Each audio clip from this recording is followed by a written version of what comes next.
महान जननायक प्रबाद पुरुष विजु बाबूंकर आज 109तम जयंती रे उइपर भुवनेश्वर सामाजिक संगठन आज समस्ते श्रद्धांजलि दे एवं स्मृतिचारण करथिलु।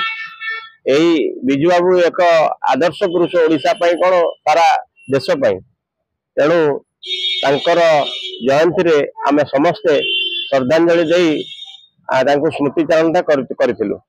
तांकु आमे ओडिशावासी कोन घरे घरे से परिचय आउ समस्त हृदय भी अच्छा।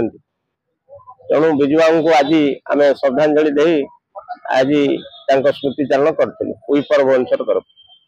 आज विजु बाबू 109तम जयंती उपलक्षे उइपर भुवनेश्वर तरफ आज स्मृतिचारण करी आम श्रद्धांजलि ज्ञापन करथिलु।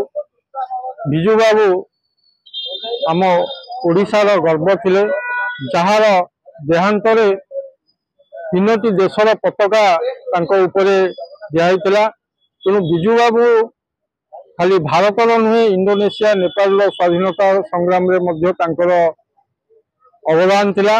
तेणु आज से महापुरुष जहांक आज ओडिशा आमे समस्त गर्वित।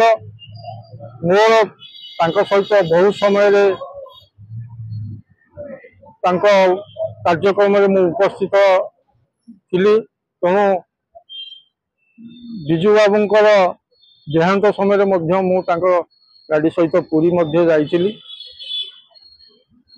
तेणु विजु बाबू प्रति आज आम श्रद्धांजलि जन आज उइपर भुवनेश्वर तरफ आम जन्म जयंती पालन करूँ।